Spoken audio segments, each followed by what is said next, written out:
जय हिंद।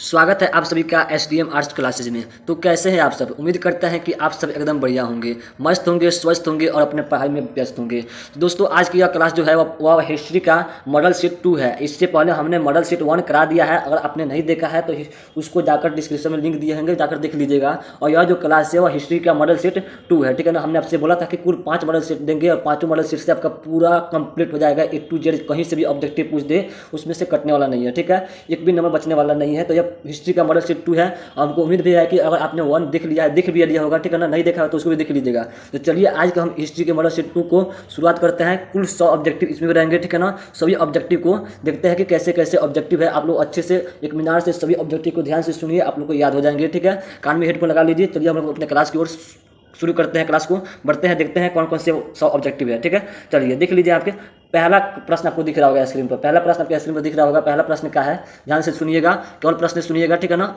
और उत्तर सुनिएगा, आप लोग अच्छे से याद हो जाएंगे। देखिए तो प्रश्न क्या है, पहला प्रश्न आपको दिख रहा होगा। पहला प्रश्न है कि सर्वाधिक प्राचीन स्मृति ग्रंथ कौन है।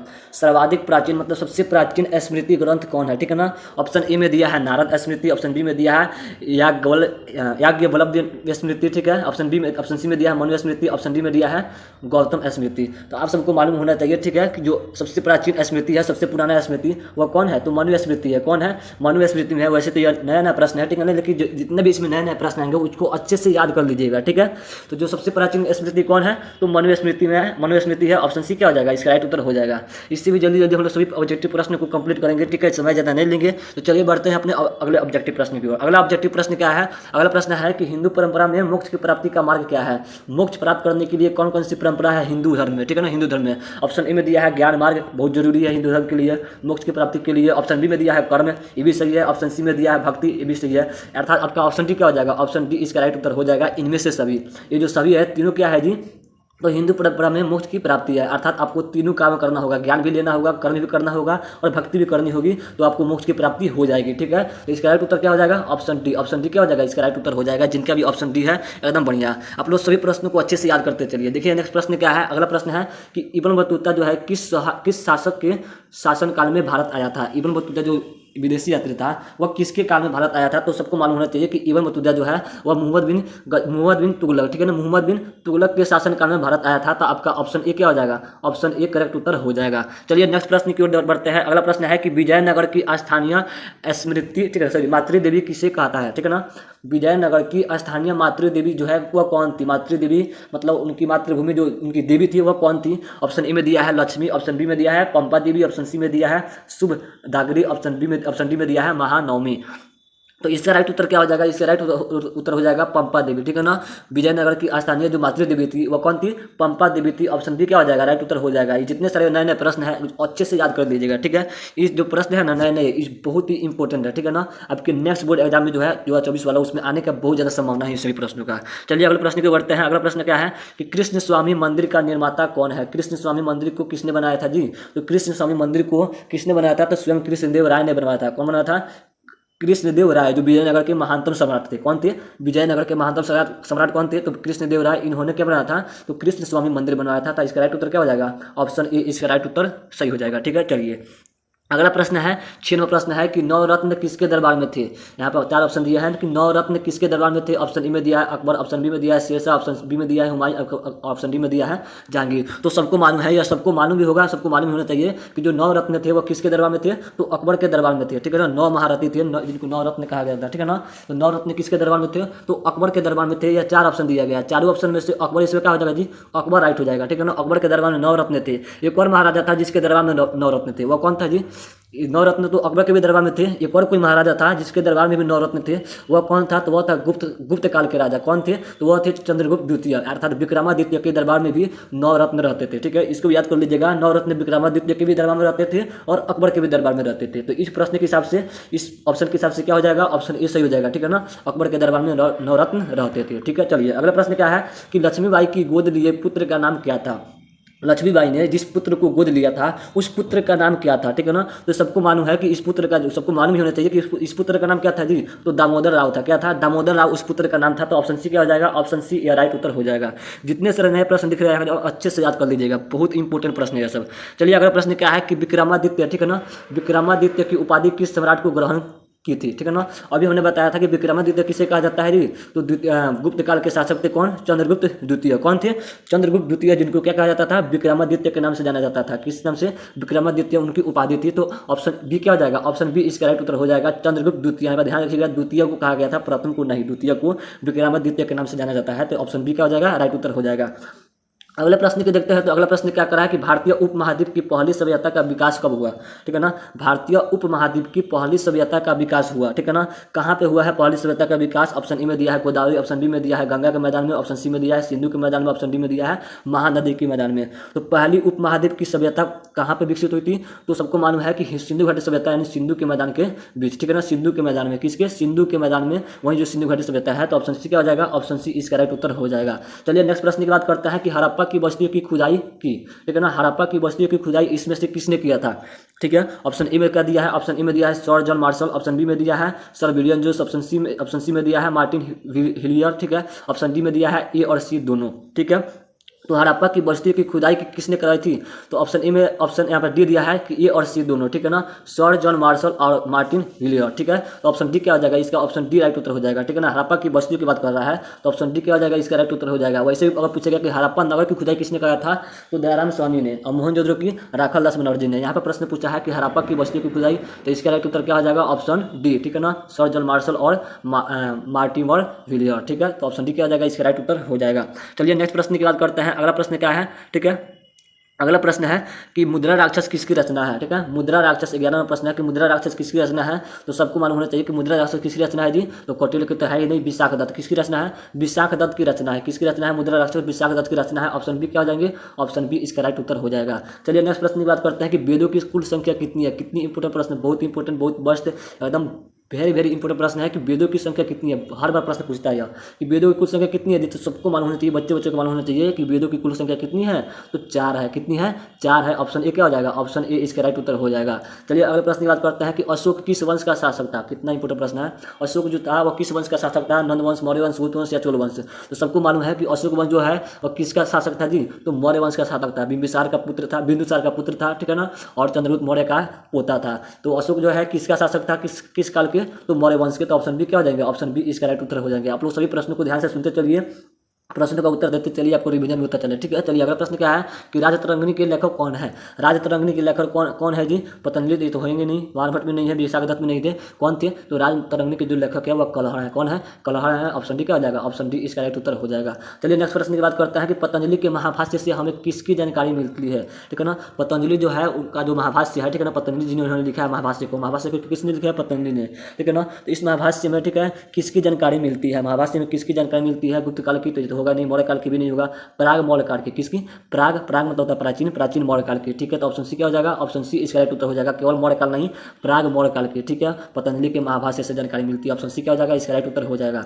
चलिए अगले प्रश्न की बात करते हैं कि पंचचिन्ह, ठीक है, पंचचिन्ह वाले सिक्के बने होते थे, ठीक है ना। जो पंचचिन्ह वाले सिक्के थे वह किस चीज से बने होते थे, तो सबको मालूम होना चाहिए कि जो पंचचिन्ह जो सिक्के थे वह सोने के तो नहीं, ठीक है। ऑप्शन ए में दिया है सोना, ये तो होगा नहीं। ऑप्शन बी में दिया है चांदी और तांबे दोनों को मिलाकर, ठीक है, चांदी और तांबे दोनों को मिलाकर। तो इसका राइट उत्तर क्या हो जाएगा, option D, option D B और सी, ठीक है। ऑप्शन डी क्या हो जाएगा, इसका राइट उत्तर हो जाएगा बी एवं सी दोनों। तो ऑप्शन डी क्या हो जाएगा, राइट उत्तर हो जाएगा चांदी और तांबे के मिश्रण से बने होते थे पंचचिन्ह सिक्के। चलिए अगले प्रश्न की बात करते हैं। इसी तरह के सभी प्रश्नों को देखेंगे, बहुत इंपॉर्टेंट प्रश्न आपके सामने दे रहे हैं, ठीक है।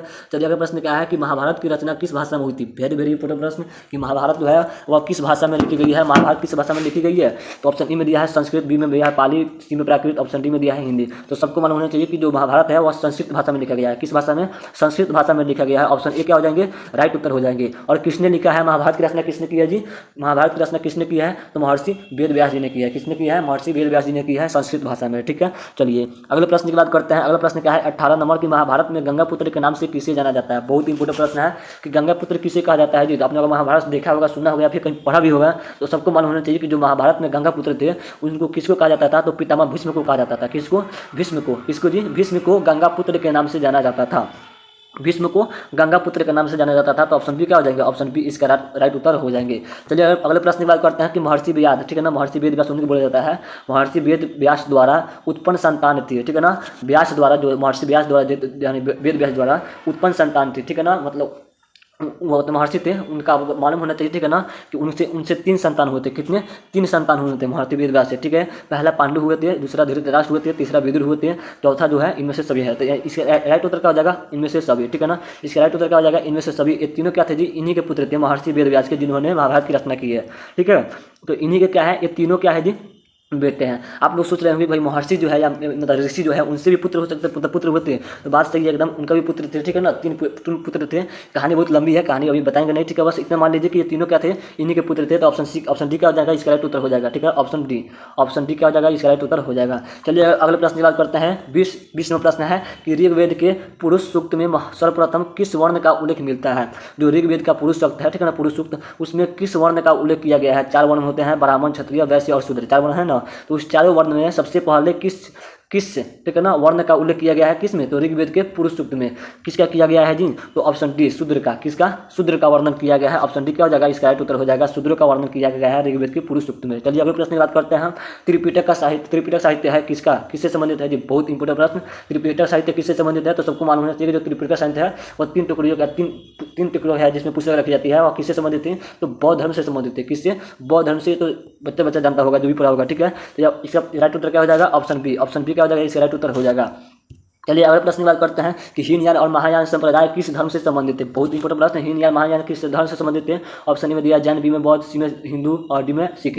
तो किससे संबंधित है जी हीनयान महायान? तो बौद्ध धर्म से। सबको मालूम होना चाहिए हीनयान और महायान जो है वह बौद्ध धर्म से संबंधित है, और दिगंबर श्वेतांबर जैन धर्म से संबंधित है। इसका राइट उत्तर क्या हो जाएगा? ऑप्शन बी, हीनयान महायान बौद्ध धर्म से संबंधित है। चलिए नेक्स्ट प्रश्न की बात करते हैं। चलिए अगला प्रश्न क्या है? बहुत सारे प्रश्न है, जो इसमें से बहुत सारे जो प्रश्न है वो पिछले मॉडल सेट से पूछे गए हैं, ठीक है ना। हमको उम्मीद है कि आपने जो पिछला मॉडल सेट देखा होगा तो उसमें से बहुत सारे प्रश्न इसमें लड़ भी होंगे, ठीक है ना। आप उसका सही उत्तर भी दे रहे होंगे। चलिए अगला प्रश्न क्या है कि निम्नलिखित विद्वानों में से कौन सा सर्वप्रथम भारत आया था? ठीक है ना। इसमें से कौन विदेशी यात्री था जो सबसे पहले भारत आया था? ठीक है, तो वो कौन था जी? ऑप्शन ए में दिया है ह्वेनसांग, ये तो था ही नहीं। ऑप्शन बी में दिया है इबन बतूता, ऑप्शन सी में दिया है मार्को पोलो, ऑप्शन डी में दिया है फायान। तो इसका राइट उत्तर क्या हो जाएगा जी? फायान था जो सर्वप्रथम भारत आया था, ठीक है। यह विद्वान था। कौन था जी? यहाँ पे विद्वानों का नाम दिया गया। ये जो चारों थे, चारों विद्वान ही थे, ठीक है ना। और यही पूछ रहा है कि इन चारों विद्वानों में से सबसे पहले भारत में कौन आया था? तो फायान आया था, ठीक है ना। यहाँ पे 2 नंबर में सब्जेक्टिव प्रश्न पूछता है कि फायान कौन था, ठीक है ना। फायान कौन था, ठीक है। बहुत बढ़िया इंपोर्टेंट प्रश्न आता है, आप उसको भी अच्छे से लिखकर याद कर लीजिएगा। तो इसका राइट उत्तर क्या हो जाएगा कि सर्वप्रथम भारत कौन आया था विद्वान? तो वह था फायान। ऑप्शन डी क्या हो जाएगा? ऑप्शन डी इसका राइट उत्तर हो जाएगा। चलिए अगले प्रश्न की बात करते हैं। महात्मा बुद्ध को महापरिनिर्वाण की प्राप्त हुई, ठीक है ना। महात्मा बुद्ध को महापरिनिर्वाण कहाँ प्राप्त हुई थी? महापरिनिर्वाण के बाद किया तो उनको मोक्ष की प्राप्ति, ठीक है ना, मतलब उनकी मृत्यु कहाँ पे हुई थी, ठीक है। तो ऑप्शन ए में दिया है कपिलवस्तु, तो होगा ही नहीं। ऑप्शन बी में दिया है पाटलिपुत्र, ये नहीं होगा। ऑप्शन सी में दिया है कुशीनगर, ठीक है। राइट उत्तर हो जाएगा कुशीनगर। क्या हो जाएगा जी? कुशीनगर में ही उनको महापरिनिर्वाण यानी कि मृत्यु की प्राप्ति हुई थी। ऑप्शन सी क्या हो जाएगा? ऑप्शन सी इसका राइट उत्तर हो जाएगा। उम्मीद है कि सभी प्रश्न आपको अच्छे से याद हो रहेंगे, ठीक है ना। और सभी प्रश्नों का आपने पहले पढ़ चुका है, ठीक है ना। मॉडल सेट इससे पहले वाला जो भी हमारे क्लास किए होंगे, इन सभी प्रश्नों का उत्तर आप लोग एकदम सही से दे रहे होंगे, ठीक है। चलिए अगले प्रश्न की बात करता है कि महावीर का जन्म कहाँ हुआ था। बहुत इंपोर्टेंट प्रश्न है कि महावीर स्वामी का जन्म जो है वह कहाँ हुआ था जी? तो महावीर स्वामी का जन्म जो है वह सबको मालूम होना चाहिए कि महावीर स्वामी का जो जन्म है वह कुंडल वन के वैशाली में हुआ था। कुंडल वन, वैशाली के कुंडल वन में हुआ था। तो ऑप्शन सी क्या हो जाएंगे? ऑप्शन सी इसका राइट उत्तर हो जाएंगे। देखिए कितना इजी प्रश्न पूछा है। इसी तरह के प्रश्न आपसे पूछे जाएगा, ठीक है ना। हाँ, एक और बात बता देते हैं आपको कि अगर ये 5 मॉडल सेट कंप्लीट हो जाते हैं तो इसका एक साथ आपका टेस्ट लिया जाएगा, ठीक है ना। 5 मॉडल सेट का एक साथ टेस्ट लिया जाएगा, कुल 500 ऑब्जेक्टिव, ठीक है ना। 5 मॉडल सेट को मिलाकर एक साथ टेस्ट लिया जाएगा लाइव में, ठीक है ना, ताकि आप लोग का अच्छे से एक बार और रिवीजन हो जाए और एक भी ऑब्जेक्टिव ना छूटे। चलिए अगले प्रश्न की बात करते हैं। अगला प्रश्न क्या है कि बुद्ध के बचपन का नाम क्या था? बुद्ध के बचपन का नाम क्या था जी? तो सबको मालूम होना चाहिए कि बुद्ध के बचपन का नाम क्या था। ए में दिया है वर्धमान, ये तो होगा नहीं। बी में दिया है सिद्धार्थ। क्या था? बुद्ध के बचपन का नाम ही था सिद्धार्थ। क्या था?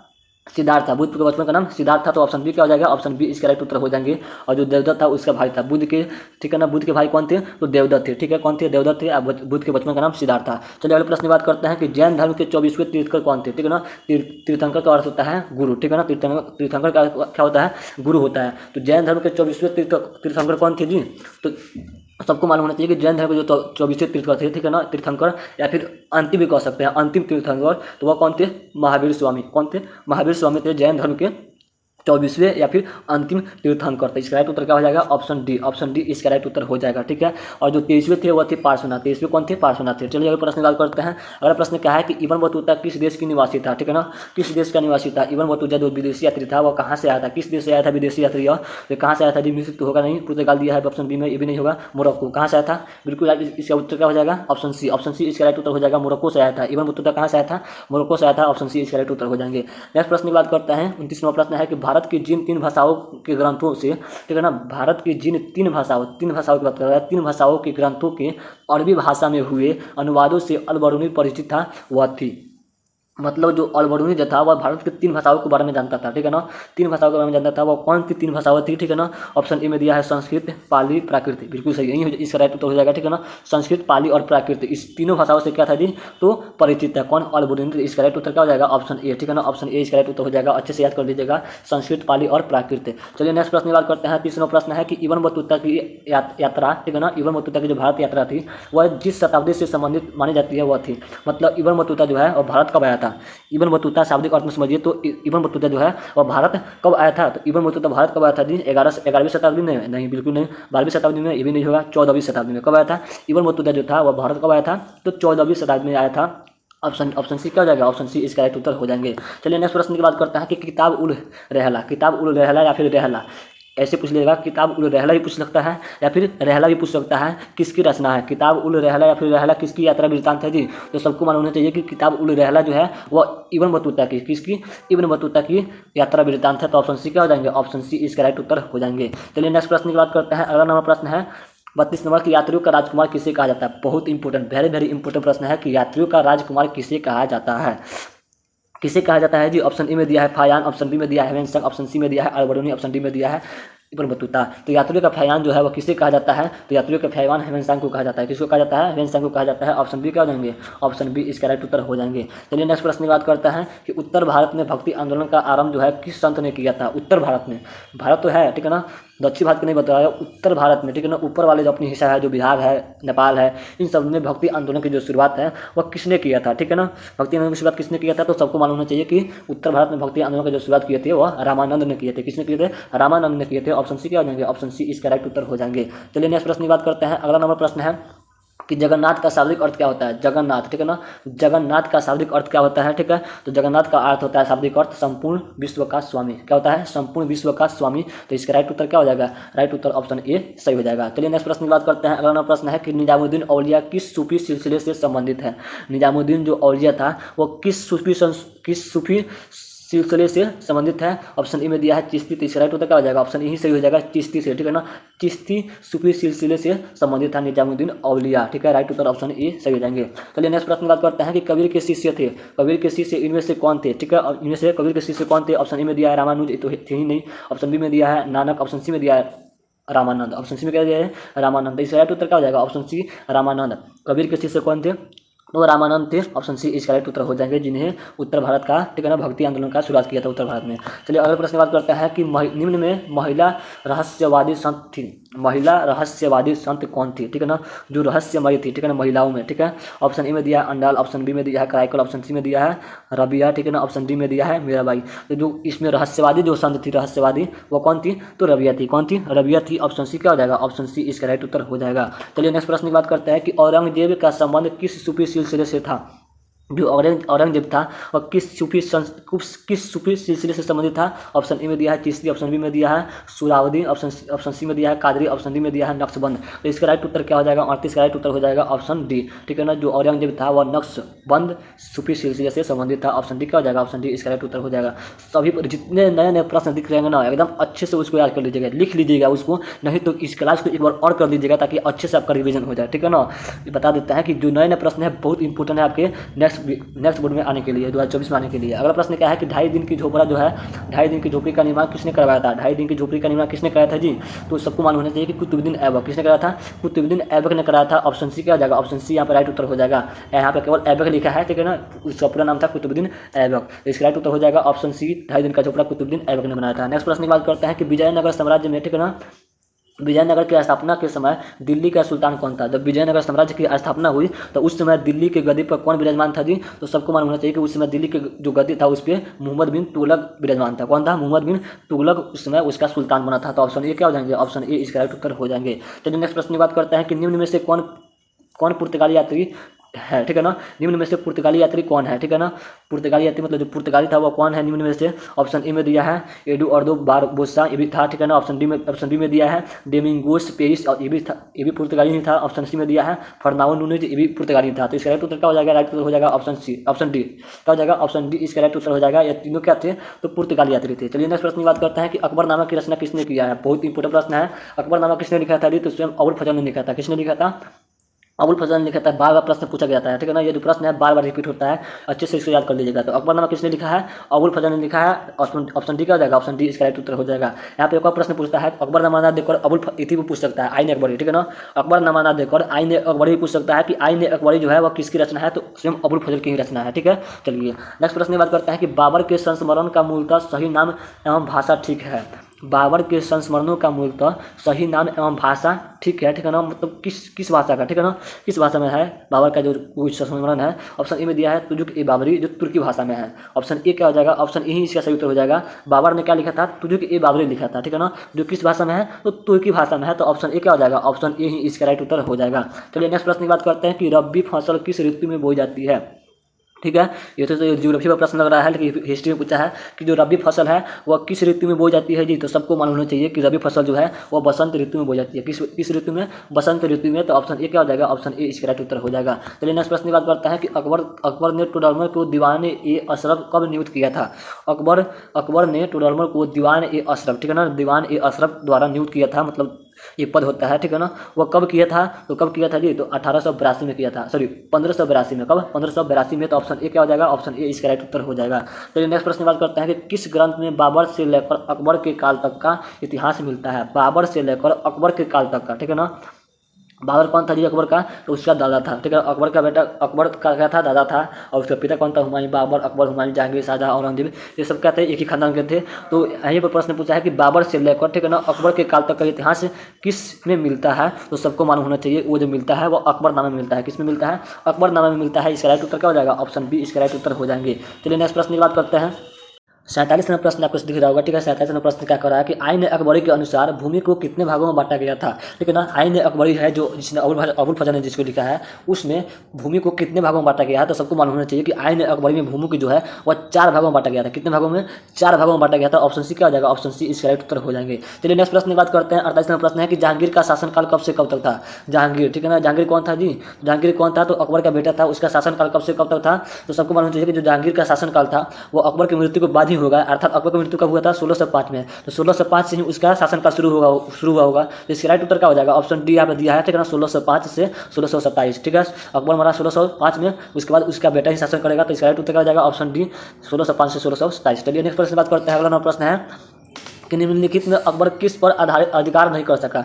निम्नलिखित में अकबर जो था वह किस पर अधिकार नहीं कर सका। ऑप्शन ए में दिया है मेवाड़, ऑप्शन बी में दिया मारवाड़, ऑप्शन सी में दिया चित्तौड़, ऑप्शन डी में दिया जोधपुर। तो इसका राइट उत्तर क्या हो जाएगा, बार बार बताया गया प्रश्न को कि इसका राइट उत्तर हो जाएगा मेवाड़, ठीक है ना। मेवाड़ पर जो था अकबर वह शासन अधिकार नहीं कर पाया था। तो ऑप्शन ए क्या हो जाएगा, ऑप्शन ए इसका राइट उत्तर हो जाएगा। चलिए नेक्स्ट प्रश्न की बात करते हैं। 50वां प्रश्न है कि अकबर का संरक्षण कौन था। अकबर का संरक्षण की बात करते हैं कि मतलब जब उसका क्या था, उसका बाबू जो था हुमायूं मर गया था, तो अकबर उस समय लगभग 14 साल का था, ठीक है ना, 14 साल का था। तो वो गद्दी बढ़ गया, तो उसका कुछ संरक्षण करने के लिए कोई नियुक्त कर दिया। तो उसका संरक्षण मतलब उसकी देखरेख के लिए कौन था, तो उसकी देखरेख, उसके संरक्षण के लिए बैरम खां को नियुक्त किया गया था। कौन था, बैरम खां था, जो उसका संरक्षण बनकर रहता था। तो ऑप्शन डी क्या हो जाएगा, ऑप्शन डी इसका राइट उत्तर हो जाएगा। चलिए नेक्स्ट प्रश्न की बात करते हैं कि मुगल नाम व्युत्पन्न हुआ है। व्युत्पन्न का अर्थ होता है उत्पन्न, ठीक है ना, उत्पन्न मतलब मुगल नाम जो है वह कहाँ से उत्पन्न हुआ है। मुगल नाम कहाँ से उत्पन्न हुआ है। ऑप्शन ए में दिया है मध्य एशिया, ऑप्शन बी में दिया है मंगोल, ठीक है ना, ऑप्शन सी में दिया है मोगली नाम पुस्तक से, ऑप्शन डी में दिया है इनमें से कोई नहीं। तो जो मुगल नाम है वह उत्पन्न हुआ था मंगोल से। कहाँ से, मंगोल से उत्पन्न हुआ है। तो इसका राइट उत्तर क्या हो जाएगा, राइट उत्तर हो जाएगा ऑप्शन बी मंगोल।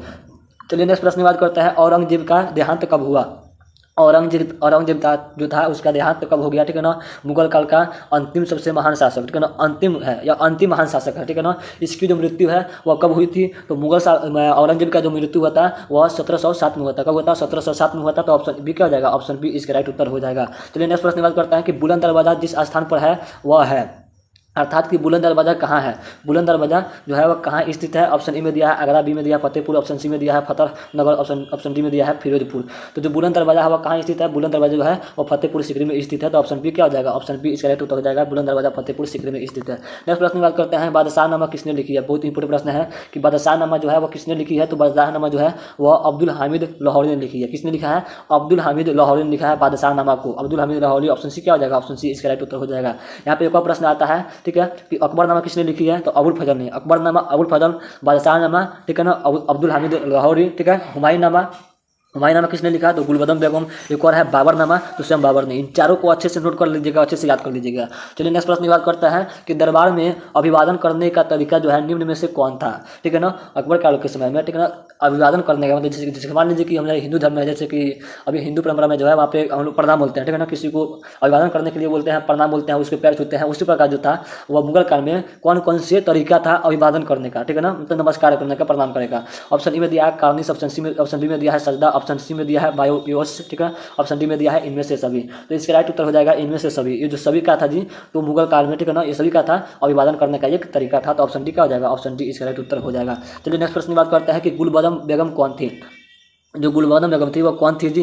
सबसे पहले तो ये जान लीजिए कि जो गुलबदम बेगम थी उसने ये लिखा था हुमायूंनामा, ठीक है ना।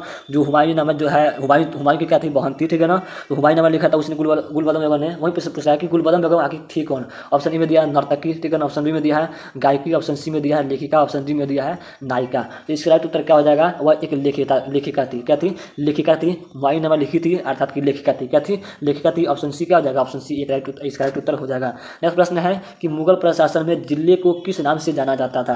जो जिला था, और जैसे हम लोग जिला जो पश्चिम चंपारण है, पूर्वी चंपारण है ना, ऐसे करके बहुत सारे जिला, 38 जिला है। उसी प्रकार जिला को उस समय क्या कहा जाता था मुगल काल में। तो मुगल काल में जिला को उस समय सरकार कहा जाता था। क्या कहा जाता था, सरकार कहा जाता था। ऑप्शन सी क्या हो जाएगा, ऑप्शन सी इसका राइट उत्तर हो जाएगा सरकार, ठीक है, ध्यान रखिएगा। चलिए अगला प्रश्न है कि संथाल विद्रोह का नेतृत्व किसने किया था। संथाल विद्रोह का नेतृत्व किसने किया था। तो संथाल विद्रोह का जो नेतृत्व किया था वह सिद्धू और कानू ने किया था। किसने कहा था, स से संथाल और स से सिद्धू और कानू। तो इसका राइट उत्तर क्या हो जाएगा, ऑप्शन डी सिद्धू और कानू ने संथाल विद्रोह का नेतृत्व किया था। चलिए नेक्स्ट प्रश्न है कि राजमहल की पहाड़ियों में मुख्यतः जो लोग रहते थे वे थे। जो राजमहल के पहाड़ियों में जो लोग रहते थे वह कौन थे, ठीक है, कौन थे जी। तो राजमहल की पहाड़ियों में रहने वाले लोग थे पहाड़िया या फिर संथाल लोग, ठीक है, पहाड़िया या फिर संथाल लोग कहा जाता था उनको। तो ऑप्शन ए क्या हो जाएगा, ऑप्शन ए इसका राइट उत्तर हो जाएगा। नेक्स्ट प्रश्न है 60 नंबर प्रश्न आपको दिख रहा होगा। 60 नंबर प्रश्न है कि 18वीं शताब्दी में बंगाल में नीलामी में कितने प्रतिशत से अधिक बिक्री फर्जी होती थी। 18वीं शताब्दी के बंगाल में नीलामी में कितने प्रतिशत से अधिक बिक्री जो है वह फर्जी होती थी। तो इसका राइट उत्तर क्या हो जाएगा, राइट उत्तर हो जाएगा ऑप्शन ए 95%। अच्छे से याद कर लीजिएगा 95%। ऑप्शन ए क्या हो जाएगा, इसका राइट उत्तर हो जाएगा। नेक्स्ट प्रश्न है 61 नंबर कि भारत में आने वाला प्रथम यूरोपीय कौन था। यूरोपीय की बात कर रहा है, यूरोप से जो आने वाला था प्रथम कौन था, ठीक है ना। तो भारत में प्रथम यूरोपीय आने वाला कौन था यूरोपीय देश से, तो वह था पुर्तगाली। पुर्तगाली जो थे वह भारत में सबसे पहले आए थे, वो भी यूरोप से, ठीक है ना। यूरोप का एक महादेश है, तो प्रथम बार कौन आए थे, तो पुर्तगाली आए थे। तो ऑप्शन ए क्या हो जाएगा, ऑप्शन ए इसका राइट उत्तर हो जाएगा। चलिए नेक्स्ट प्रश्न की बात करते हैं कि रैयतवाड़ी बंदोबस्त के जनक कौन थे। जो रैयतवाड़ी बंदोबस्त है उसके जनक कौन थे, ठीक है ना। किसने इसको लागू किया था रैयतवाड़ी बंदोबस्त को। तो इसका राइट उत्तर हो जाएगा मुनरो एम रीड, ठीक है ना, मुनरो एवं रीड। तो इसका राइट उत्तर क्या हो जाएगा, ऑप्शन सी मुनरो एवं रीड जो थे वह रैयतवाड़ी बंदोबस्त के जनक थे। यहाँ पे रीड नहीं पूछकर केवल मुनरो भी दे देता है, ठीक है, तो इसको अच्छे से याद कर लीजिएगा। अगला प्रश्न है कि किस सरकारी रिपोर्ट के अनुसार, ठीक है ना, भारतीय कृषि जनजातियों की स्थिति का पता चलता है। वह कौन सा सरकारी रिपोर्ट है जिससे भारतीय कृषि जनजातियों का स्थिति के बारे में पता चलता है। तो इसका राइट उत्तर हो जाएगा यहाँ पर ऑप्शन ए में दिया है बुकानन रिपोर्ट, ऑप्शन बी में दिया है पांचवी, ऑप्शन सी में दिया है दक्कन दंगा। इन तीनों से क्या होता है जी, तीनों से भारतीय कृषि की जनजाति की स्थिति का पता चलता है। तो इसका राइट उत्तर क्या हो जाएगा, तीनों अर्थात इनमें से सभी। ऑप्शन डी क्या हो जाएगा, ऑप्शन डी इसका राइट उत्तर हो जाएगा। देखिए अगला प्रश्न क्या कर रहा है, अगला प्रश्न है 64 नंबर कि 1854, ठीक है ना, 1857 का विद्रोह जो है वह कब आरंभ हुआ था। 1857 में जो विद्रोह हुआ था वह कब शुरू हुआ था जी। तो 1857 का जो विद्रोह था वह 10 मई को शुरू हुआ था। सबको मालूम होना चाहिए कि 1857 का जो विद्रोह था वह 10 मई को शुरू हुआ था, ठीक है ना। और शुरू कब होने वाला था, तो 30 मई को शुरू होने वाला था, सॉरी 31 मई को, ठीक है ना, 30 मई नहीं 31 मई को शुरू होने वाला था। और कब शुरू हो गया, तो 10 मई को, कब 10 मई को शुरू हुआ था, ठीक है ना। तो ये प्रश्न पूछता है कि 1857 का विद्रोह जो है वह कब आरंभ हुआ, मतलब कब शुरू हुआ, तो 10 मई को। कब, 10 मई को। ऑप्शन ए क्या हो जाएगा, ऑप्शन ए इसका राइट उत्तर हो जाएगा, ठीक है। और यही भी प्रश्न पूछ लिया कि कब कब शुरू होने वाला था, तो 31 मई भी याद रखिएगा। चलिए अगला प्रश्न है कि 1857 के इस विद्रोह में, ठीक है ना, तत्कालीन कारण क्या था। जो 1857 का विद्रोह होता है उसमें सबसे तत्कालीन कारण क्या था। ऑप्शन ए में दिया है रिंग फेंस नीति, तो होगा नहीं। ऑप्शन बी में दिया है लेंस का सिद्धांत, ये भी नहीं था। ऑप्शन सी में दिया है चर्बी वाला कारतूस, वेरी गुड, बहुत अच्छा, चर्बी वाला कारतूस था। क्या था, चर्बी वाला कारतूस जो है वह क्या था, इसका तत्कालिक कारण था, जो कारतूस का जो कारण था वह तत्कालिक कारण था। ऑप्शन सी क्या हो जाएगा, ऑप्शन सी इसका राइट उत्तर हो जाएगा। चलिए नेक्स्ट प्रश्न है कि धुंधु पंत का नाम था, ठीक है ना, धुंधु पंत नाम था, मतलब किसको धुंधु पंत कहा जाता था, ठीक है। धुंधु पंत किसको कहा जाता था जी। ऑप्शन ए में दिया है तात्या तोपे को, ये नहीं होगा। ऑप्शन बी में दिया है मंगल पांडे, ऑप्शन सी में दिया है नाना साहब, ऑप्शन डी में दिया है रानी लक्ष्मीबाई। तो धुंधु पंत का नाम जो था वह किसका था, तो वह नाना साहब का था, ठीक है। किसका था जी, नाना साहब को धुंधु पंत के नाम से जाना जाता था। तो ऑप्शन सी क्या हो जाएगा, ऑप्शन सी इसका राइट उत्तर हो जाएगा। चलिए अगला प्रश्न है कि शाहमल कहाँ का रहने वाला था। शाहमल जो है वह कहाँ का रहने वाला था, भी नया प्रश्न है कि शाहमल जो है कहाँ का रहने वाला था। तो अच्छे से याद कर लीजिएगा, जो शाहमल था वह उत्तर प्रदेश के बरौद के परगना से था, ठीक है ना, उत्तर प्रदेश के बरौद के परगना का था, ठीक है ना, कौन, तो शाहमल। ऑप्शन बी क्या हो जाएगा, ऑप्शन बी इसका राइट उत्तर हो जाएगा। चलिए नेक्स्ट प्रश्न है कि सागर में, ठीक है ना, अगला प्रश्न है कि सागर में अंग्रेज के पुरुष, महिलाओं एवं बच्चों को कितने दिन किले में शरण लेकर रहना पड़ा था। अंग्रेज के जो पुरुष थे, महिलाएं जो थी, उनके बच्चे जो थे, वह सारण में क्या लिए थे, तो शरण लिए थे। तो कितने दिनों तक शरण लेकर वहाँ पर रहे थे, तो इसका राइट उत्तर हो जाएगा 222 दिन के लिए। कितने दिन तक, 222 दिन तक शरण लिए थे। ऑप्शन सी क्या हो जाएगा, ऑप्शन सी इसका राइट उत्तर हो जाएगा। जितने भी नए नए प्रश्न है इसको अच्छे से याद कर लीजिएगा, ठीक है ना, हो सकता है कॉपी में नोट कर लीजिएगा, बहुत इंपॉर्टेंट प्रश्न दिख रहा है, ठीक है। चलिए अगला प्रश्न क्या है, द ग्रेट रिवॉल्ट नामक पुस्तक किसने लिखी है। बहुत इंपॉर्टेंट प्रश्न है, द ग्रेट रिवॉल्ट नामक पुस्तक किसने लिखी है, तो किसने लिखी है जी, तो यार लिखा है अशोक मेहता ने। किसने लिखा है, अशोक मेहता ने लिखा है। ऑप्शन बी क्या हो जाएगा, ऑप्शन बी इसका राइट उत्तर हो जाएगा। चलिए अगला प्रश्न है, अगला नंबर प्रश्न क्या है कि दक्षिण भारत में किस स्थान पर विद्रोह हुआ था, ठीक है ना, दक्षिण भारत में जो विद्रोह हुआ था वह किस स्थान से हुआ था। तो इसका राइट उत्तर क्या हो जाएगा, ऑप्शन ए में दिया है, ऑप्शन ए में दिया है कोल्हापुर, ऑप्शन बी में दिया है सतारा, ऑप्शन सी में दिया है पुन्ना, ऑप्शन डी में दिया है इनमें से सभी जगह। तो सभी जगहों से एक साथ शुरू हुआ था, तो इसका राइट उत्तर क्या हो जाएगा, ऑप्शन डी इसका राइट उत्तर हो जाएगा। सभी जगहों से दक्षिण भारत में विद्रोह शुरू हुआ था। नेक्स्ट प्रश्न है, अगला प्रश्न क्या है कि किस महिला ने, ठीक है ना, किस महिला ने सतारा, उज्जैन, ग्वालियर आदि में 1838 से लेकर 1863 ईस्वी तक अंग्रेजों के विद्रोह जो है षड्यंत्र किया था। यह जो प्रश्न है यह पिछले मॉडल सेट में भी था, ठीक है ना, पिछले मॉडल शिफ्ट में यह भी प्रश्न है कि 1838 से लेकर 1863 तक किसने अंग्रेजों के विरुद्ध षड्यंत्र रचा था। तो किसने रचा था जी, तो बेगम हजरत महल ने रचा था। किसने रचा था, बेगम हजरत महल ने। ऑप्शन सी क्या हो जाएगा, ऑप्शन सी इसका राइट उत्तर हो जाएगा। चलिए अगला प्रश्न है कि 1857 के विद्रोह के समय भारत का बादशाह कौन था, ठीक है ना, 1857 के विद्रोह के समय जो था उस समय भारत का बादशाह कौन था, ठीक है। ऑप्शन ए में दिया है सिराजुद्दौला, ऑप्शन बी में दिया है सुजाउद्दौला, ऑप्शन सी में दिया है बहादुर शाह द्वितीय, ऑप्शन डी में दिया है इनमें से सभी। इसका राइट उत्तर क्या हो जाएगा, उस समय दिल्ली के गद्दी पे कौन बैठा था, तो मुगल साम्राज्य का अंतिम शासक बहादुर शाह द्वितीय, ठीक है ना, जिसको बहादुर शाह जफर के नाम से भी जाना जाता है। तो ऑप्शन सी क्या हो जाएगा, ऑप्शन सी इसका राइट उत्तर हो जाएगा। वीडियो के लास्ट में बताएंगे कि ठीक है ना, इसमें कि कौन कौन से वो चैप्टर है हिस्ट्री के जिसको पढ़ देने से आपका पूरा ऑब्जेक्टिव जो है सब्जेक्टिव है कंप्लीट हो जाएगा, ठीक है। तो चलिए अगला प्रश्न को देखते हैं। अगला प्रश्न क्या है कि भारत में रेलवे की शुरुआत कब हुई थी। बहुत इंपॉर्टेंट प्रश्न है, ठीक है, कि भारत में रेलवे की शुरुआत, मतलब रेलवे जो है ट्रेन वह कब चली थी। तो इसका राइट उत्तर क्या हो जाएगा, सबको मालूम होना चाहिए कि इसका राइट उत्तर हो जाएगा 1853। भारत में रेलवे कब चली थी, 1853 में चली थी। ऑप्शन सी क्या हो जाएगा, ऑप्शन सी इसका राइट उत्तर हो जाएगा। और पूरे विश्व में सबसे पहले कब चली थी, तो 1825 में। इसको याद कर लीजिएगा। चलिए नेक्स्ट प्रश्न है कि पलासी में अंग्रेजों और तथा बंगालों के बीच बंगालों के नवाब में युद्ध हुआ था कब। पलासी में अंग्रेजों और बंगालों के बीच क्या हुआ था, तो युद्ध हुआ था। वह युद्ध कब हुआ था, पलासी का युद्ध मतलब कब हुआ था, तो पलासी का युद्ध सबको मालूम होना चाहिए कि पलासी का जो युद्ध था वह 1757 में हुआ था। पलासी का युद्ध कब हुआ था जी, तो 1757 में हुआ था। ऑप्शन सी क्या हो जाएगा, ऑप्शन सी इसका राइट उत्तर हो जाएगा। चलिए नेक्स्ट प्रश्न है कि चोल इमारतें जो है इस नगर की प्रमुख विशेषता है। किस नगर की, चोल इमारतें जो है निम्न में से किस नगर की प्रमुख विशेषता है। ऑप्शन ए में दिया है दिल्ली, बी में दिया है मुंबई, ऑप्शन सी में दिया है मद्रास, ऑप्शन डी में दिया है कलकत्ता। तो जो चोल इमारतें हैं वह कहाँ की प्रमुख थी, तो मुंबई की। कहाँ की, बम्बई ऑप्शन दिया है। ऑप्शन बी क्या हो जाएगा, ऑप्शन बी इसका राइट उत्तर हो जाएगा। चलिए नेक्स्ट प्रश्न की बात करते हैं कि छोटे अस्थायी बाजार को क्या कहते हैं। जो छोटे अस्थायी बाजार है उसको क्या कहते हैं, भी नया नया प्रश्न है। छोटे अस्थायी बाजार को क्या कहते हैं जी, तो छोटे अस्थायी बाजार को गंज कहते हैं। क्या कहते हैं, गंज कहते हैं। ऑप्शन सी क्या हो जाएगा, ऑप्शन सी इसका राइट उत्तर हो जाएगा। बता रहे हैं आप लोग को जितने सारे नए प्रश्न हैं अच्छे से याद कर लीजिएगा।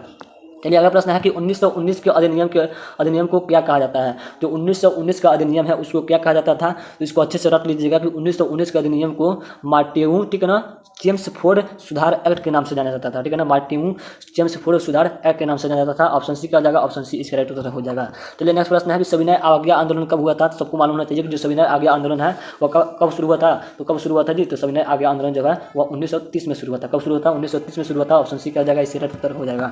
चलिए अगला प्रश्न है जलियांवाला बाग हत्याकांड कब हुआ था। जलियांवाला बाग हत्याकांड कब हुआ था, बहुत इंपॉर्टेंट प्रश्न है। तो जलियांवाला बाग हत्याकांड कब हुआ था, सबको मालूम है कि 1919 में हुआ था। कब हुआ था, 1919 में हुआ था। ऑप्शन ए क्या हो जाएगा, ऑप्शन ए इसका राइट उत्तर हो जाएगा। चलिए नेक्स्ट प्रश्न है कि इंडियन नेशनल आर्मी का गठन किसने किया था। इंडियन नेशनल आर्मी का गठन जो है वह किसने किया था, तो इसका राइट उत्तर क्या हो जाएगा कि किसने किया था, तो सुभाष चंद्र बोस ने किया था। किसने किया था, सुभाष चंद्र बोस ने इंडियन नेशनल आर्मी का गठन किया था। ऑप्शन सी क्या हो जाएगा, ऑप्शन सी इसका राइट उत्तर हो जाएगा। ये भी जो प्रश्न है वो पिछले मॉडल सेट में ही था, ठीक है। चलिए अगला प्रश्न क्या है कि सुभाष चंद्र बोस को भारतीय राष्ट्रीय कांग्रेस के अध्यक्ष कब बने थे। जो सुभाष चंद्र बोस थे वो भारतीय राष्ट्रीय कांग्रेस के अध्यक्ष कब बने थे जी, तो सबको मालूम होना चाहिए जो सुभाष चंद्र बोस थे भारतीय राष्ट्रीय कांग्रेस के ऑप्शन जो अंग्रेज अध्यक्ष बने थे वह यहाँ पर ऑप्शन ए में दिया है 38, ऑप्शन बी में दिया है 39, ये तीनों में, ठीक है ना, दोनों हो जाएगा इसका। हरपुरा अधिवेशन से भी और त्रिपुरी अधिवेशन, मतलब दोनों बने थे। तो इसका राइट उत्तर क्या हो जाएगा, ऑप्शन सी, ठीक है ना। अगर कोई एक दे दे ऑप्शन, मान लीजिए कि ऑप्शन ए केवल ए देता है, ठीक है ना, 1938, यहाँ पे बी में दे देता है कि मान लीजिए बी में कुछ नहीं देता है, बी में देता है 50 में, ठीक है, 1950 दे देता है, तब आपका उत्तर क्या हो जाएगा, केवल 1938, ठीक है। और यहाँ पे अगर दोनों ऑप्शन दिया है तो इसका राइट उत्तर क्या हो जाएगा, इनमें से दोनों, ठीक है ना। तो इसका राइट उत्तर क्या हो जाएगा, ऑप्शन सी दोनों इसका राइट उत्तर होगा। चलिए अगला प्रश्न है कि भारतीय राष्ट्रीय कांग्रेस के प्रथम अधिनिवेशन की अध्यक्षता की थी, ठीक है ना। भारतीय राष्ट्रीय कांग्रेस के प्रथम अधिवेशन की अध्यक्षता जो है वह किसने किया था, तो भारतीय राष्ट्रीय कांग्रेस के प्रथम अधिनिवेशन की अध्यक्षता जो है वो फिरोजा शाह मेहता ने किया था। किसने, फिरोजा शाह मेहता ने किया था। ऑप्शन बी, ऑप्शन, ठीक है, यहाँ पे एक सेकंड, इसका राइट उत्तर जो होगा ऑप्शन बी यहाँ पे दिया है, ठीक है ना, बुमेश चंद्र बनर्जी। किसने किया था, बुमेश चंद्र बनर्जी ने किया था। ऑप्शन बी क्या हो जाएगा, इसका राइट उत्तर हो जाएगा जो राष्ट्रीय कांग्रेस अधिवेशन की प्रथम अध्यक्षता बुमेश चंद्र बनर्जी ने किया था। ऑप्शन बी इसका राइट उत्तर हो जाएगा। चलिए बुमेश चंद्र बनर्जी। अगला प्रश्न क्या है, तीसरा प्रश्न है कि 15 फरवरी, ठीक है, ध्यान से सुनिएगा, 15 फरवरी 1942 ईस्वी को सिंगापुर के पतन पर 40,000 भारतीय युद्धबंदियों को लेकर आज़ाद हिंद फौज की स्थापना किसने की थी। आज़ाद हिंद फौज, देखिए कितना घुमा कर प्रश्न दिया है, ठीक है ना, कि 15 फरवरी 1942 को सिंगापुर के पतन पर 40,000 भारतीयों को लेकर आज़ाद हिंद फौज की स्थापना किसने किया था। तो सबको मालूम है कि आज़ाद हिंद फौज की स्थापना किसने किया था जी, आज़ाद हिंद फौज की जो स्थापना किया था तो इसकी स्थापना जो है वो मोहन सिंह ने किया था। किसने किया था, मोहन सिंह ने किया था। सिंगापुर की बात कर रहा है, सिंगापुर में आज़ाद हिंद फौज की स्थापना किसने किया था, तो मोहन सिंह ने किया था, ठीक है ना, किसने, मोहन सिंह ने। इसका राइट उत्तर क्या हो जाएगा, ऑप्शन ए इसके राइट उत्तर हो जाएगा। चलिए नेक्स्ट प्रश्न की बात करते हैं, 84वां प्रश्न है। 84वां प्रश्न है कि सांप्रदायिक समस्या सुलझाने के लिए, ठीक है ना, कौन सा फार्मूला प्रस्तुत किया गया था। सांप्रदायिक समस्या सुलझाने के लिए कौन सा फार्मूला प्रस्तुत किया गया था, तो श्री राजगोपालाचारी फार्मूला। कौन सा फार्मूला, राजगोपालाचारी फार्मूला जो है प्रस्तुत किया था सांप्रदायिक समस्या को सुलझाने के लिए। ऑप्शन सी क्या हो जाएगा, ऑप्शन सी इसके राइट उत्तर हो जाएंगे। चलिए नेक्स्ट प्रश्न की बात करते हैं। 85वां प्रश्न है कि भारतीय संविधान के निर्माण में कितने समय लगे थे। तो सबको मालूम चाहिए, बच्चे को मालूम होना चाहिए कि जो भारतीय संविधान का निर्माता है, निर्माण जो है कितने दिन में हुआ था, तो 2 वर्ष 11 माह 18 दिन, ठीक है ना, कितने दिन में, 2 वर्ष 11 माह 18 दिन। ऑप्शन डी क्या हो जाएगा, ऑप्शन डी इसका राइट उत्तर हो जाएगा। ऑप्शन डी में दिया है 2 वर्ष 11 माह 18 दिन। ऑप्शन डी इसका राइट उत्तर हो जाएगा। चलिए नेक्स्ट प्रश्न की बात करते हैं।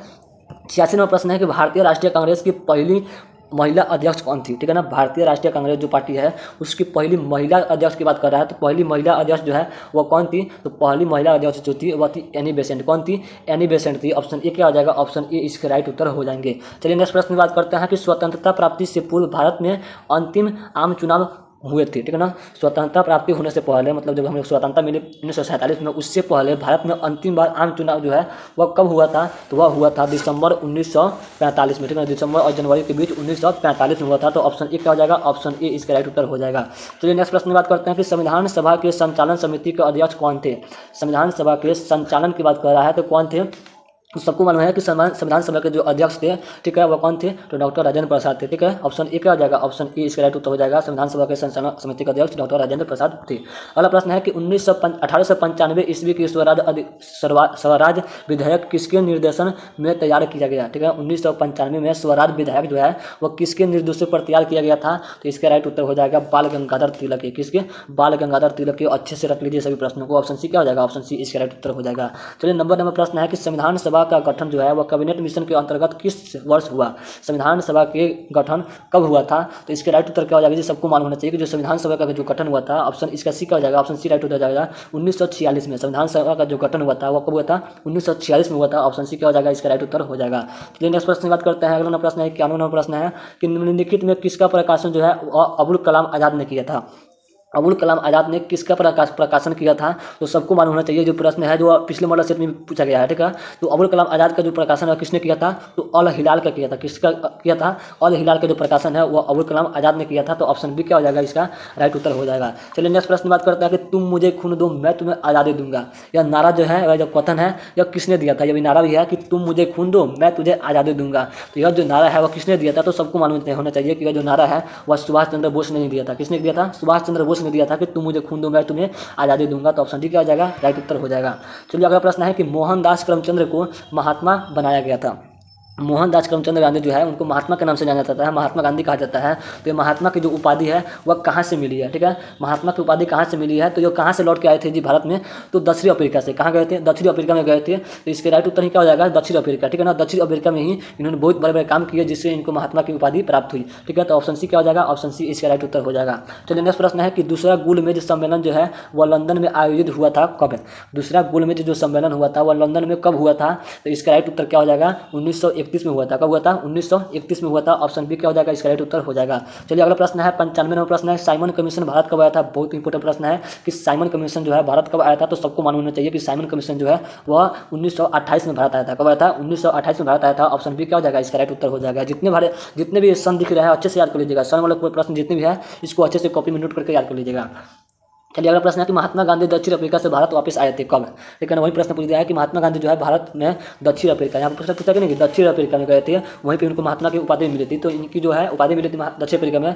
और दक्षिण अफ्रीका से भारत कब आए थे? तो वह जो भारत आए थे वह आए थे 1915 में। सबको मालूम होना चाहिए कि 1915 में जो है वह दक्षिण अफ्रीका से भारत आए थे। कौन? महात्मा गांधी। ऑप्शन सी क्या हो जाएगा? इसका राइट उत्तर हो जाएगा। चलिए नेक्स्ट प्रश्न है कि 1917 में चंपारण जो है गांधी जी किसके अनुरोध पर आए थे? ठीक है ना, 1917 में गांधी जी कहाँ आए थे जी? तो चंपारण में आए थे। अभी चंपारण 2 खंडों में बढ़ गया है, पूर्वी चंपारण पश्चिमी चंपारण। वहीं चंपारण में 1917 में किसके अनुरोध पर किसने आग्रह किया था कि महात्मा गांधी आप चंपारण आइए? तो वह जो आग्रह किए थे वह किसने किए थे? तो राजकुमार शुक्ल ने किया था। ठीक है, किसने किया था जी? तो राजकुमार शुक्ल ने किया था। ऑप्शन डी क्या हो जाएगा? ऑप्शन डी इसका राइट उत्तर हो जाएगा। इन्होंने क्या किया था? तो आग्रह किया था महात्मा गांधी से कि आप चंपारण में आइए, यहाँ की स्थिति को सुधारिए। चलिए नेक्स्ट प्रश्न है कि कौन सा आंदोलन जो है वह दांडी से प्रारंभ किया गया था? कौन सा आंदोलन है जो आंदोलन है वह दांडी से प्रारंभ हुआ था? अर्थात कि दांडी आंदोलन जो है वह कहाँ से शुरू हुआ था? तो सबको मालूम होना चाहिए कि जो दांडी आंदोलन जो है वह सविनय अवज्ञा आंदोलन को शुरू हुआ था। मतलब जो दांडी यात्रा को किस नाम से जाना जाता है? तो सविनय अवज्ञा आंदोलन के नाम से जाना जाता है। ठीक है, किस नाम से? सविनय अवज्ञा आंदोलन को ही दांडी यात्रा के नाम से जाना जाता है। ऑप्शन बी क्या हो जाएगा? ऑप्शन बी इसका राइट उत्तर हो जाएगा। चलिए नेक्स्ट प्रश्न है कि हिंदू सभा की स्थापना जो है वह किस वर्ष हुई थी? 99 नंबर प्रश्न है कि हिंदू सभा की स्थापना किस वर्ष हुई थी? तो इसका राइट उत्तर क्या हो जाएगा? सबको मालूम होना चाहिए कि हिंदू सभा की जो स्थापना है वह 1915 में हुई थी। बहुत इंपॉर्टेंट प्रश्न है कि हिंदू सभा की स्थापना कब हुई थी? तो 1915 में हुई थी। ऑप्शन बी क्या हो जाएगा? ऑप्शन बी इसका राइट उत्तर हो जाएगा। चलिए अगला प्रश्न है 100 नंबर प्रश्न है कि मुस्लिम लीग ने अपनी पाकिस्तान निर्माण संबंधित मांग का प्रस्ताव जिस वर्ष सर्वप्रथम किया था वह था? अर्थात कि मुस्लिम लीग की मांग कब हुई थी? सीधा सीधा प्रश्न है कि मुस्लिम लीग की मांग कब हुई थी, और इसको घुमा कर पूछ दिया है कि मुस्लिम लीग की मांग कब हुई थी। इसी प्रश्न को घुमा कर दिया है तो सबको मालूम है। ठीक है, कि इसका राइट उत्तर क्या हो जाएगा? मुस्लिम लीग की जो मांग हुई थी वह 1940 में हुई थी। कब हुई थी? 1940 में हुई थी। तो ऑप्शन इसका बी क्या हो जाएगा? यहाँ पर राइट उत्तर हो जाएगा। ऑप्शन बी में दिया है, यहाँ पर नीचे दिया है ऑप्शन बी। ठीक है, 1940 में मुस्लिम लीग की मांग हुई थी। ऑप्शन बी क्या हो जाएगा? ऑप्शन बी इसका राइट उत्तर हो जाएगा। 1940 में मुस्लिम लीग की मांग हुई थी। चलिए यहाँ पे आज आपका पूरा 100 ऑब्जेक्टिव मॉडल सेट 2 हिस्ट्री का मॉडल सेट 2 जो है वह कंप्लीट हुआ। कुल 100 ऑब्जेक्टिव। उम्मीद नहीं पूरा विश्वास के साथ कहते हैं कि सभी ऑब्जेक्टिव जो है आपको अच्छे लगे होंगे। ठीक है, चलिए हम मिलते हैं नेक्स्ट क्लास में। अगर इस नए चैनल अभी जो इस क्लास में नया है, ठीक है, तो इसको सब्सक्राइब कर लीजिएगा ताकि हम जब अगला मॉडल सेट लेकर आए, इसका 3 और मॉडल सेट कराएंगे तो उसका जो नोटिफिकेशन आप तक पहुंच जाए, आप इन तीनों मॉडल सेट को अच्छे से कंप्लीट कर लें। तो इन दोनों मॉडल सेट को अच्छे से कंप्लीट कर लीजिएगा। मिलते हैं नेक्स्ट क्लास में, तब तक के लिए जय हिंद।